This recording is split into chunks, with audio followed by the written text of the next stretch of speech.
Hey guys, what's going on? Mr. Mom Tanks coming at you. Waterchange Wednesday. You guys know what day it is. Um, Waterchange Wednesday, guys. This is the day that I talk about fish tanks. It's not about the contest. It's not about subscribers, although I thank all you guys for watching.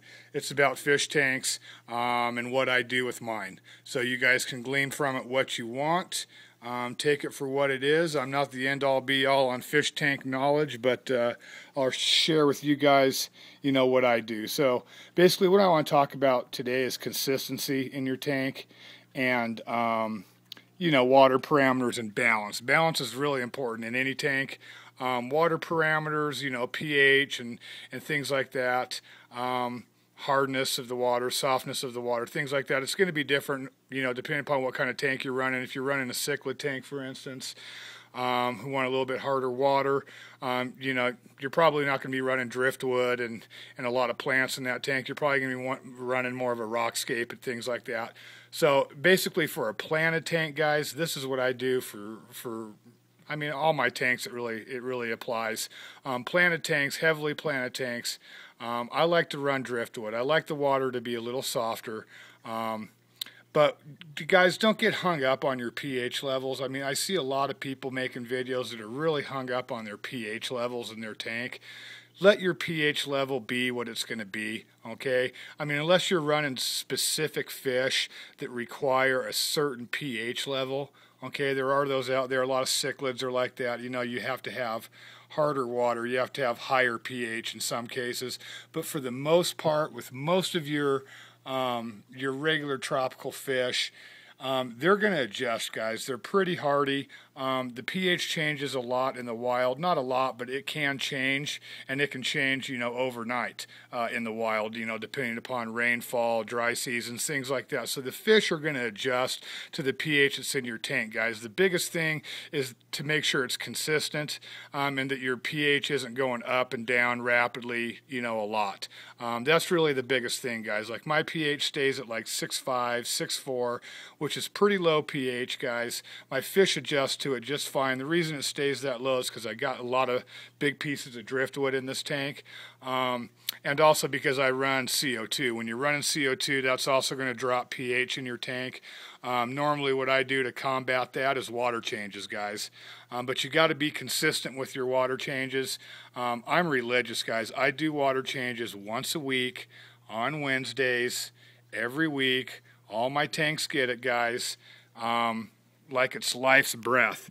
Don't miss a water change, guys, because once you start doing stuff that's inconsistent, is when you're going to start seeing problems. That's just the way it always happens, guys. If you do, for a couple weeks, if you're doing them once a week for a couple weeks, and then all of a sudden out of nowhere you change it and you don't do it for 2 or 3 weeks, you can expect, something goofy to start happening. So in planted tanks, guys, live plants love water changes.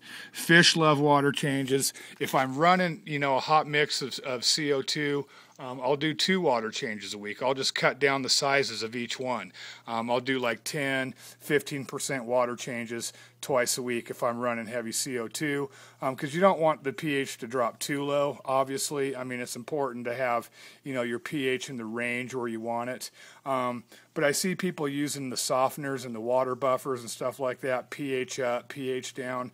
Man, screw that stuff. Don't use that garbage, guys. That stuff is usually only good for water changes.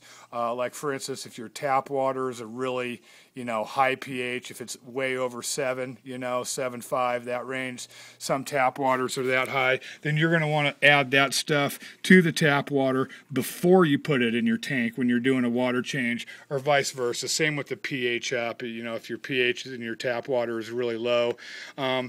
My best recommendation is, guys, don't put that stuff directly into your tank.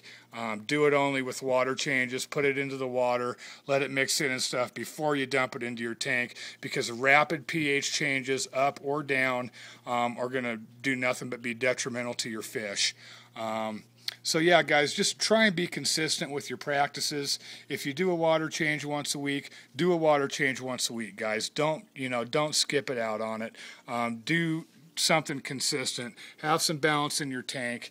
All that algae be gone stuff, get rid of that crap too, guys. The best way, to have a planted tank with high light that's algae controlled is to have different kinds of algae eaters, have a variety of algae eaters and cleanup crew that eat different kinds of algae. Like in this tank, I've got autosinkless. I got a few of those. I think I got 3 of those in this tank. I've also got some siamensis algae eaters right there. They eat different things. And I also got the bushy nose pleco in here somewhere. Who knows where he's at, but he's behind the heater right there. You can see his fins. And the bushy nose pleco. So that's 3 different kinds of algae eating fish I have in this tank, guys. So lesson for Water Change Wednesdays, guys: be consistent with your tank practices no matter what kind of tank you have. The things that I talked about are going to be a little bit different if you have a cichlid tank. You're wanting a higher pH and stuff like that. But even then, guys, let your aquarium figure itself out. Be consistent with it. Let it fit into its own groove, guys. Your fish are going to adjust. Your plants are going to adjust. As long as you're consistent with it, things are going to adjust, guys. That's the simple explanation. So, don't be all hung up like, oh, I have to have perfect 6.8 pH or perfect 7.0 pH. That's just not it, guys. What you want to stay away from is the drastic changes in pH.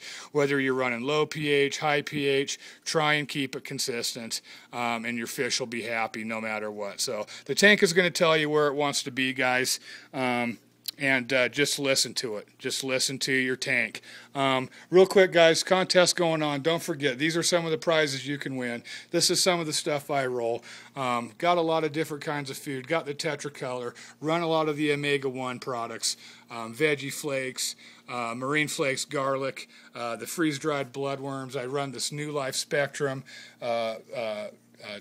like floating disc or sinking discs, I'm sorry. You can get the Quiet Flow tin. Don't forget about the contest, guys. Those are just some of the things that you can win. Let's not forget about that. Mr. Mom Tanks takes care of all of his subscribers. Showing love. Water Change Wednesdays. This tank's next, guys.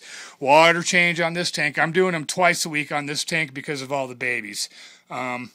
But as you can see, violently overgrown tank here.